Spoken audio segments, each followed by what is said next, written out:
Domingo 7 de marzo de 2021. Tres mensajes del Evangelio de hoy, tomado del Evangelio de San Juan, capítulo 2, versículos del 13 al 25.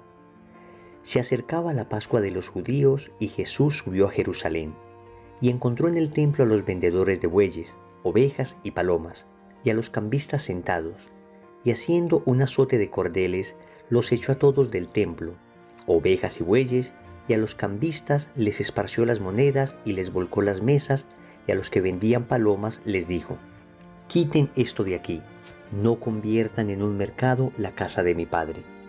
Sus discípulos se acordaron de lo que está escrito: «El celo de tu casa me devora».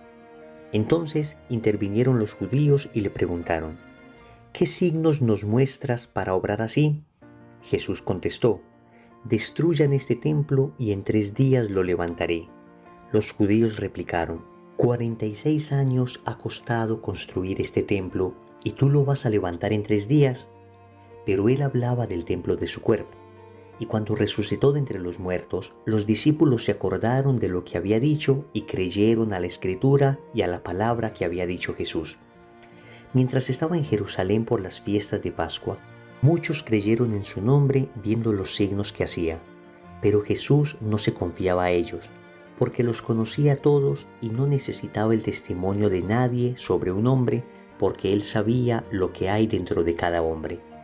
Palabra del Señor, gloria a ti, Señor Jesús.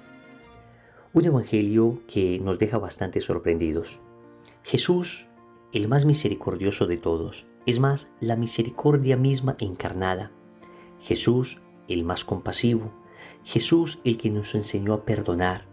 Jesús, el que nos dijo que fuéramos mansos de corazón como Él, humildes como Él, pues le vemos hoy con un látigo en la mano expulsando a los mercaderes del templo. Vamos a reflexionar 3 mensajes que nos ayudan a comprender la actitud de Jesús. Primero, nuestra fe no es un comercio. Segundo, respetemos lo sagrado.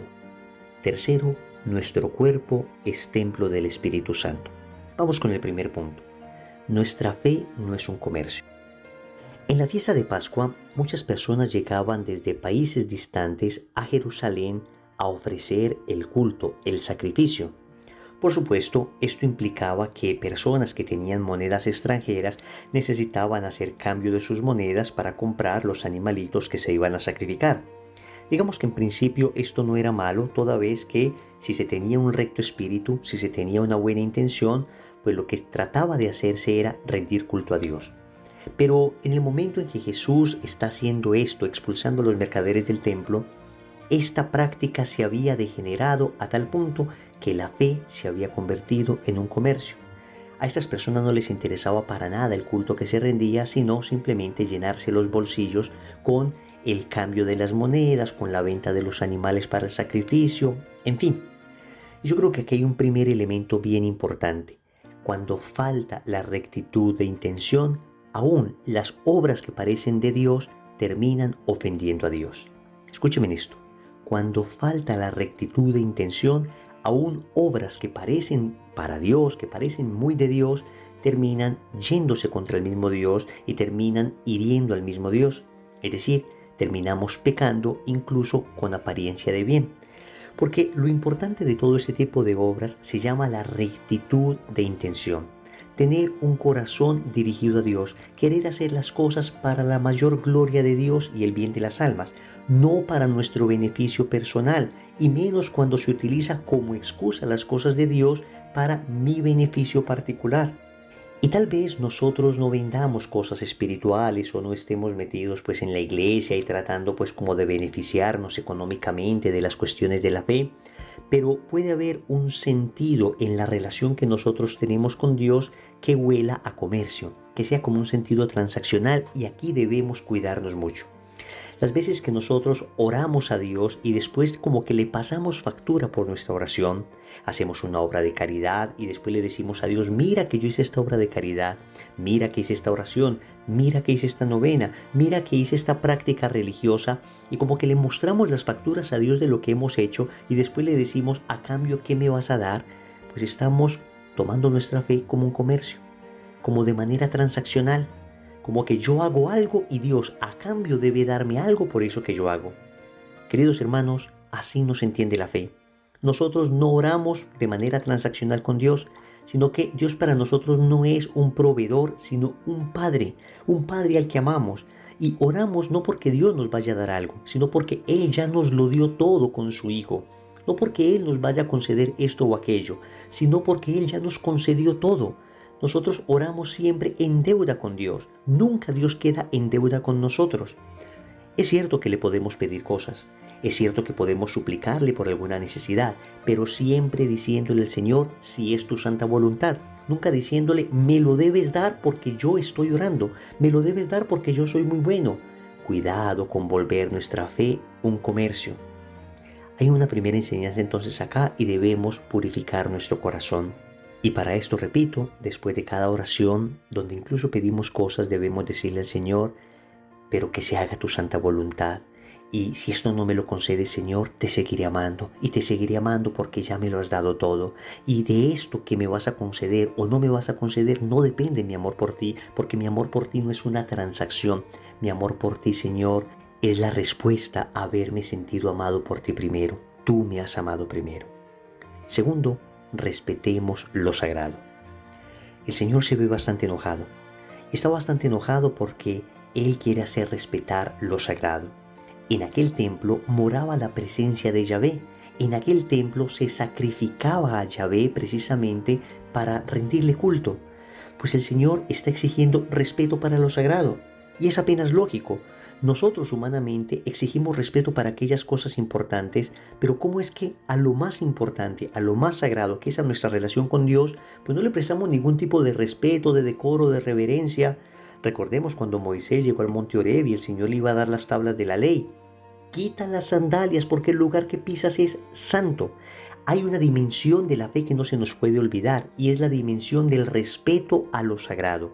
Que Dios sea un papá y un papá muy bueno, que Jesús sea cercano para nosotros, no significa por ello que debamos perder el respeto a lo sagrado, que debamos vivir una fe como de chabacanería, una fe informal, todo lo contrario. El hecho de tener una reverencia a un Dios tan cercano, el hecho de sentirnos abismados porque ese Dios que es eterno, inmutable, ese Dios que todo lo puede, que es omniperfecto, me ama y ha venido hasta mí y quiere quedarse conmigo, no debe sino llenarme de mayor reverencia, no debe sino llenarme de mayor respeto hacia Dios. Y algo que hemos perdido hoy y que deberíamos volver a pedir a Dios con insistencia es el don del santo temor de Dios. Y no es temor de un Dios que es malo y me va a castigar, sino el temor de ofender a un Dios que ha sido tan bueno. Es un temor reverencial que me hace respetar lo sagrado, que me hace asumir posturas dignas ante su presencia. Los judíos incluso cuando mencionaban el nombre de Dios inclinaban su cabeza. Todavía vemos hoy religiones en las que el nombre de Dios no debe ser pronunciado por ese enorme respeto que se le tiene. Pues nosotros sabemos que Dios es Abba, que Dios es Papá, pero esto no nos puede quitar la debida reverencia que debemos tener. Y esto se debe expresar incluso en cuestiones prácticas, la reverencia que debemos tener en los templos. Cuando ingresamos a un templo, hacemos la genuflexión, es decir, doblamos la rodilla derecha y nos damos la bendición dirigiendo nuestro cuerpo hacia el sagrario. Cuando estamos dentro del templo, no comemos nada, no comemos chicle, no estamos chateando por celular, no estamos hablando por celular, no estamos conversando con la gente. Es un lugar sagrado porque si el monte Horeb era sagrado solo con la presencia espiritual de Dios, piensa tú cuán sagrado es un templo que tiene cuerpo, sangre, alma y divinidad de Cristo presente en la Eucaristía. El sagrario es más sagrado incluso que cualquier tabernáculo, que cualquier arca de la alianza que haya habido en Jerusalén, que cualquier presencia espiritual que se haya manifestado a alguno de los profetas. Porque en todo caso, en aquello solo estaba la presencia espiritual de Dios, pero en la Eucaristía está el cuerpo, la sangre, el alma y la divinidad de Cristo, Dios hecho hombre, y nos merece un profundo respeto, una profunda reverencia. Recuperemos ese respeto, recuperemos esa reverencia por nuestros templos. Tercero, nuestro cuerpo es templo del Espíritu Santo.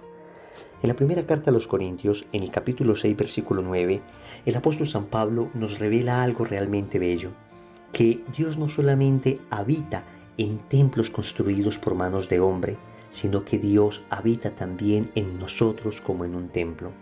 Significa esto que debemos tener un enorme respeto por el cuerpo que Dios nos ha dado. No despreciamos nuestro cuerpo, todo lo contrario, lo respetamos porque allí mora Dios. Sobre todo cuando un alma está en gracia de Dios, la inhabitación de la Trinidad se hace real.